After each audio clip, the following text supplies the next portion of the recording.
Dobrodošli v podcastu Po desnem pasu. Danes je sobota in nahajamo se v Ajdovščini. Z mano pa je eden izmed bolj znanih politikov, eden izmed vidnejših obrazov Slovenske demokratske stranke, poslanec Zvone Černač. Živijo, Zvone.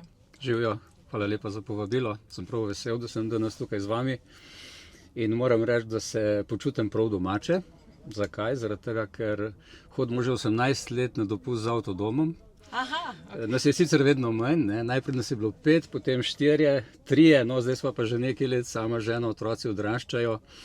Je pa naš avtodom že častitljive starosti, tako da bo čez nekaj let že old timer. Ampak vzdušje je pa lepo in primerno, tako da se fajn počutim. Hvala. No, super, sem vesela. Se mi zdi, da smo tudi v redu, ker dobili v redu avtodom, tudi nekako v redu zrihtali tale naš mobilni studio. No, je malo zimproviziran, ampak se mi zdi, da zadeve v redu tečejo. Zdaj, mogoče pri tebi, ti si res že dolgo v politiki, ne? Dolgoletni poslanec, bil si tudi minister, si tudi podpredsednik Slovenske demokratske stranke.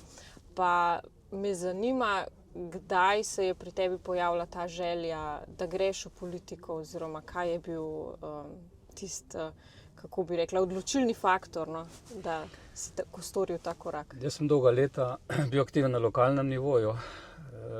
Vrsto let sem član občinskega sveta v moji občini, bil sem tudi podžupan. S prejšnjim županom, gospodom Veribičem, smo v njegovih 3 mandatih premaknili ogromno stvari. No in v neki točki tega delovanja, to je bilo leta 2004, ko sem prvič kandidiral, sem pač spoznal, da nekatere stvari je mogoče izboljšati tudi v lokalnem okolju, samo na državnem nivoju. In to je bila glavna ambicija moje kandidature. Bil sem potem še 4-krat izvoljen, tako da zdaj je to moj 5. mandat, ki se zaključuje. In v vsem tem obdobju sem deloval tako, kot pravi ustava, sicer ne, poslanci smo predstavniki vsega ljudstva, ampak predvsem za okolja, iz katerih izhajam, se pravi za ta konc severne in južne Primorske in za te kraje, v katerih sem bil rojen in kjer sem doma. In kar nekaj stvari, moram reči, je bilo v tem obdobju narejenih. Recimo tukaj v Ajdovščini iz mojega prejšnjega mandata, ko sem bil minister za kohezijo, izhaja ta pridobitev nepovratnih evropskih sredstev za domove za starejše, in ta dom za starejše tukaj v Ajdovščini je bil zgrajen kot eden izmed 18 projektov za 12 milijoni evrov nepovratnih sredstev evropskih. Ja, ko si ravno omenil to, da si bil minister za kohezijo, takrat se je počrpalo veliko evropskih sredstev, ne, in zagotovljeno je bilo veliko projektov, v bistvu, kjer še danes potem ta vlada reže trakove, ne, ob projektih, za katere so bila sredstva zagotovljena že v času zadnje vlade, ne. Po drugi strani pa imamo zdajšnjega ministra za kohezijo iz vrste SD, ki je pa zelo neuspešen pri črpanju evropskih sredstev. Se mi zdi, da smo zelo nizko na tej lestvici. Zdaj ne vem, ali se jim ne ljubi to početi, ali zakaj je zdaj taka diskrepanca, no? Jaz mislim, da je ogromno nesposobnosti. Jaz malo poznam zadeve zadnje 3 finančne perspektive. Zanimivo je, da je vse 3 perspektive finančne izpogajala vlada, ki je vodil gospod Janša. Vse 3. Tudi zadnjo. Ne. Zadnjo še posebej bogato. Žal pa nismo imeli priložnosti, da bi jih v celoti izvajali. In smo vedno za njimi, potem ko smo prevzemali odgovornost, popravljali njihove napake. Ne. In tako je bilo tudi zdaj med letom 2020 in 2022. Ko smo mi prevzeli, je bila neka pad pozicija, zagnali smo aktivnosti in investicije. In Slovenija je bila, ko smo odhajali 1. junija 2022, na 4. mestu po koriščenju sredstev iz evropskih skladov. Zdaj 3 mesece nazaj, 4 smo bili pa zadnji, ne, pod njihovo vlado. Malo so popravili te zadeve v zadnjih mesecih, tako da nismo več zadnji, smo 3. od odzadaj, ampak še vedno zelo, zelo slabo. Tisto, kar je pa najhuje, moram reči, da jaz osebno in v Slovenski demokratski stranki smo veseli, če se trakovi režejo.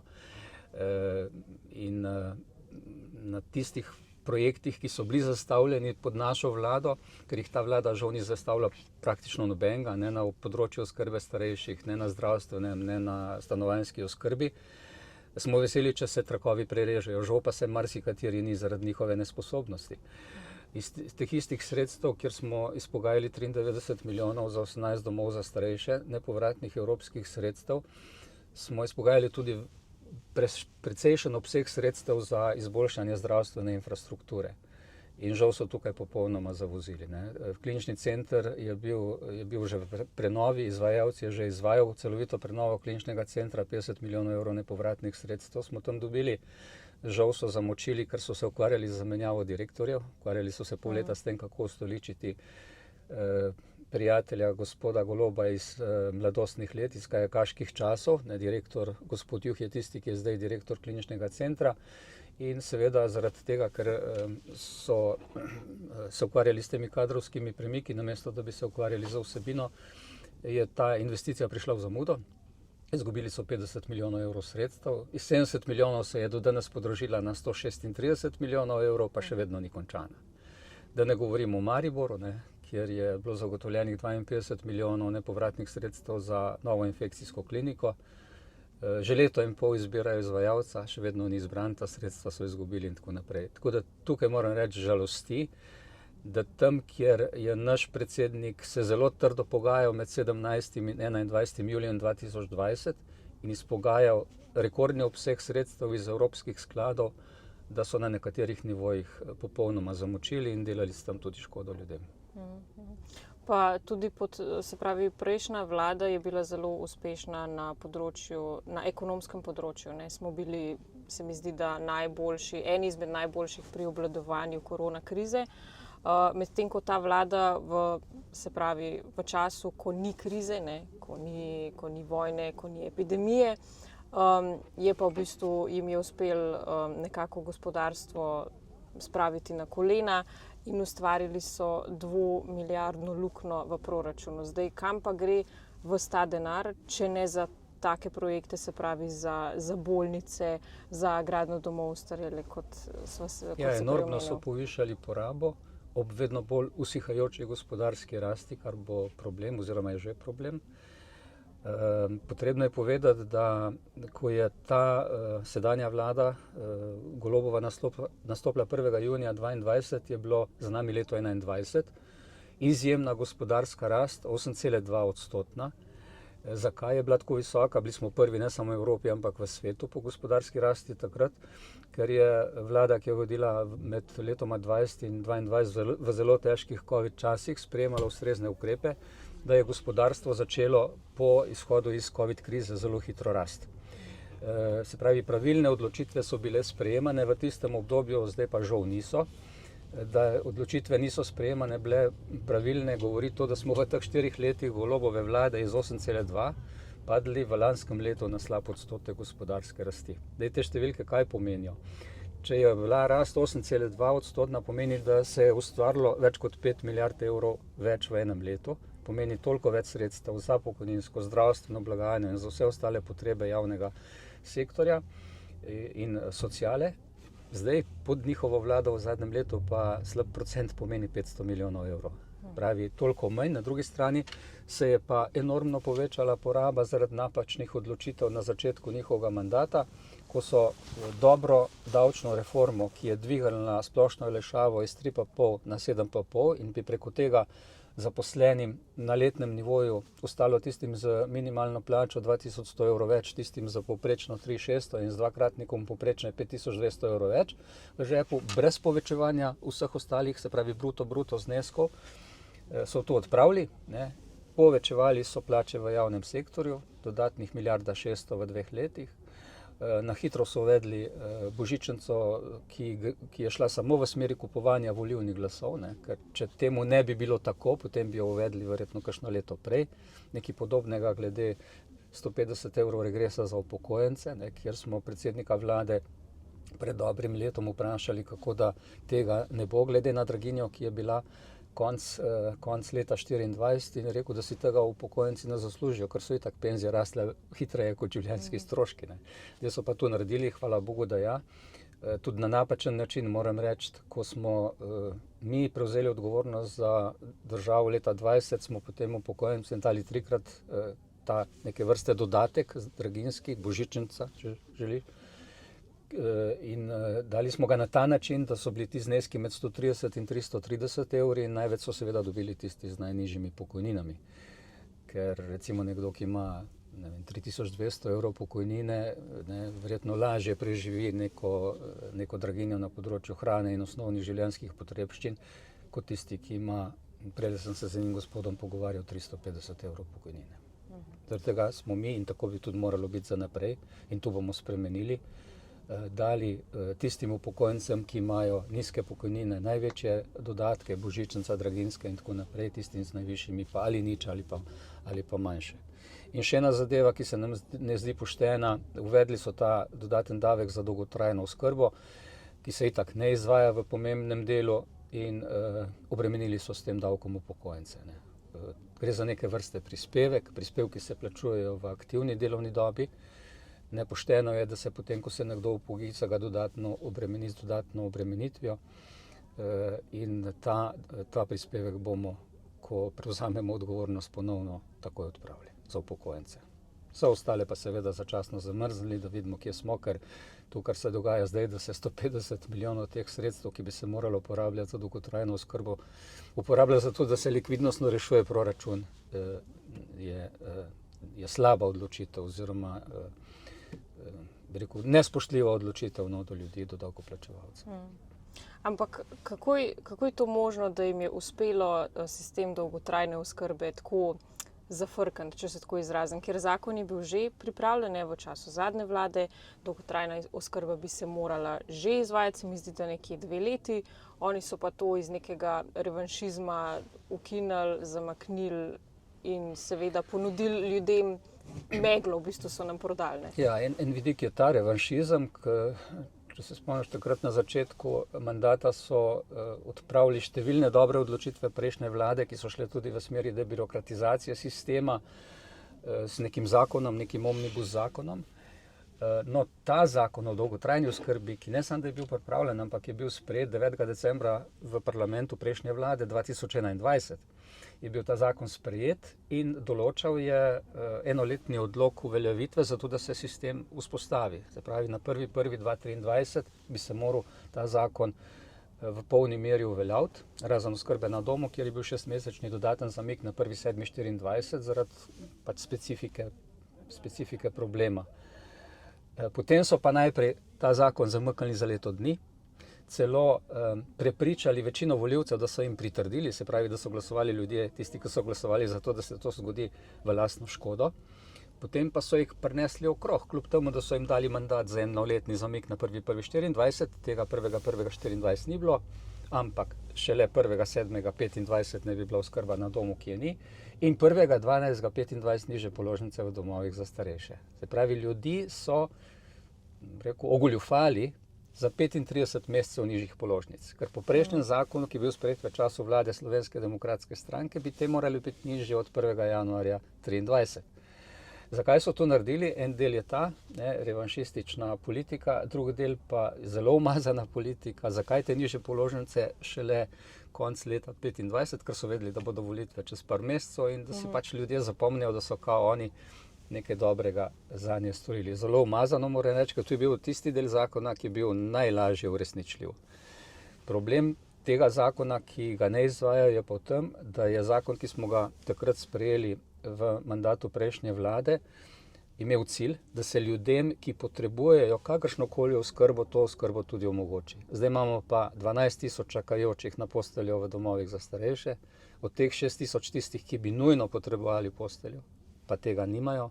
Imamo čakajoče na oskrbo na domu, ki sicer zdaj imajo neke odločbe, ampak so neuresničljive, ker ni ljudi, da bi to oskrbo izvajali in tako naprej. Tako da mislim, da je taka politika zelo neodgovorna, zelo vase zagledana, populistična in je skrajni čas, da se te stvari presečejo in da se stvari končno postavijo na svoje mesto.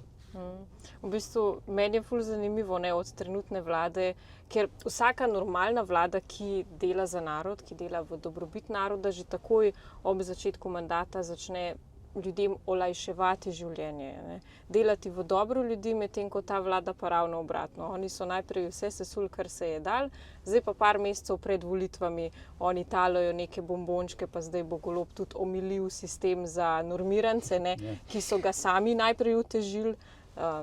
Ne vem. Ja, izključno volilna propaganda, izključno skrb za lastne fotelje. Jaz sem enkrat v enem pogovoru dejal, da sedanji predsednik vlade, gospod Golob, ne, bi tudi državo prodal samo, da bi obdržal fotelj, na katerem sedi danes. Se pravi, to je, kot sem rekel, to je neodgovorna politika. Glede tega sesuvanja posameznih sistemov, najhuje je seveda, najhujše posledice bodo tudi dolgoročno gledano na področju zdravstva.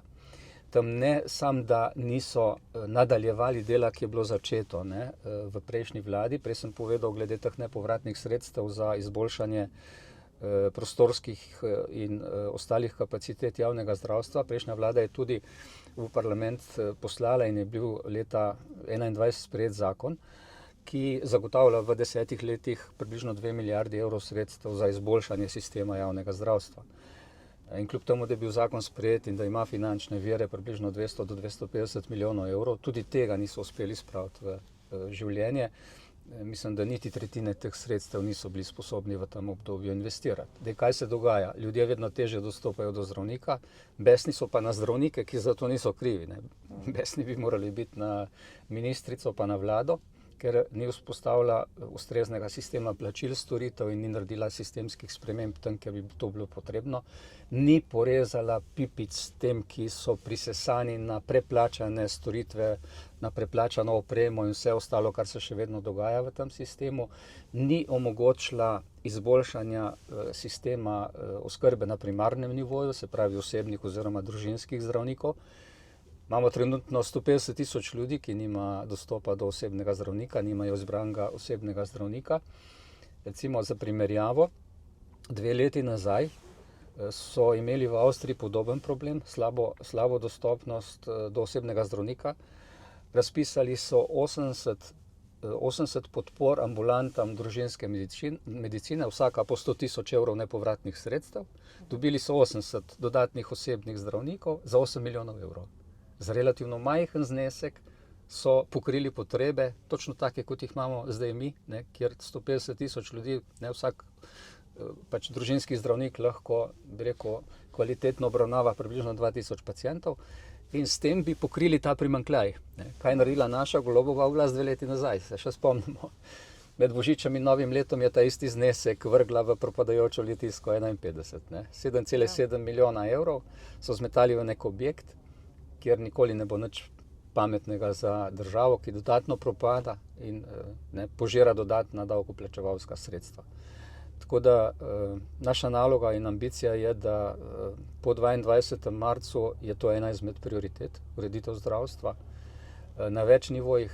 Ne. Prva je skrajšanje teh čakalnih vrst in omogočanje večje dostopnosti, podpora krepitvi primarnega nivoja družinske medicine, ker tam se vse začne.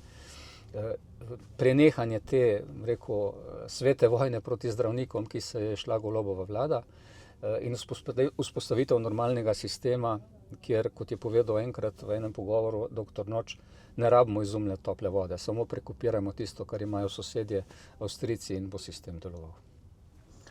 Ja, se strinjam. Zdaj pa mogoče za konec še, če greva na samo, kako bi rekla, delovanje državnega zbora pod aktualno vlado.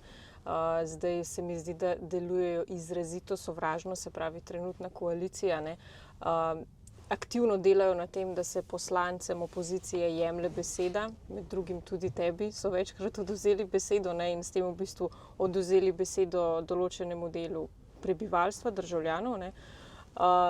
Bil je tudi nek odbor, kjer so dejansko poslanci koalicije glasovali o tem, da se tebi odvzame beseda. Ali je to precedens za, se pravi, našo demokracijo? A smo že kdaj videli kaj takega? To se je zgodilo nekaj časa nazaj na odboru za pravosodje, ki ga vodi poslanka Svobode Lena Grgurevič. Zraven je bila tudi kot članica tega odbora predsednica državnega zbora Urška Klakočar Zupančič.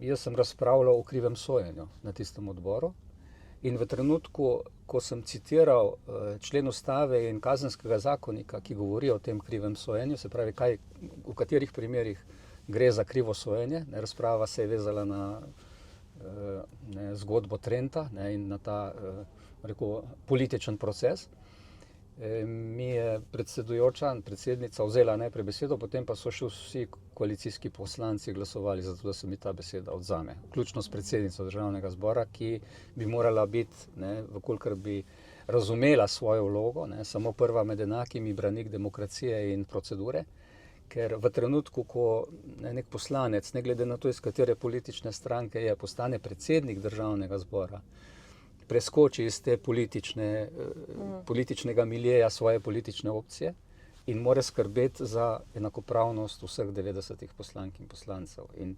ta del se je v tem mandatu popolnoma derogiral. Procedure se kršijo iz seje v sejo. Recimo, mi smo imeli v tem mandatu 3-krat več sej, izrednih sej, kot rednih sej, pa ni ne vojne, ne izrednih razmer. Zakone smo sprejemali po nujnem postopku, ki velja za vojne razmere pa za naravne nesreče. In če že je bilo kdaj utemeljeno, je bilo v obdobju avgusta 23, ko je šlo za poplave. Takrat je bilo to, da se sprejemajo zakoni po nujnem postopku, utemeljeno. V vsem preostalem delu, razen mogoče še na začetku mandata, ko je bilo treba sprejeti nekaj odločitev zaradi izjemne rasti cen energentov, pa ne. Tako da je ta del demokratičnih standardov pod Golobovo vladavino izjemno padel na nično točko. Tega jaz se ne spomnim nekaj podobnega v nobenem od prejšnjih mandatov, ne glede na to, ali smo bili v opoziciji ali v koaliciji. Tako da je tudi po tej plati Slovenija na tej točki zelo nizko padla in je tudi tukaj prav, da se ponovno vzpostavijo standardi, ki jih imamo zapisane v ustavi in v zakonodaji in v poslovniku. Torej nas čaka veliko dela po teh volitvah. Mi smo pripravljeni na to delo.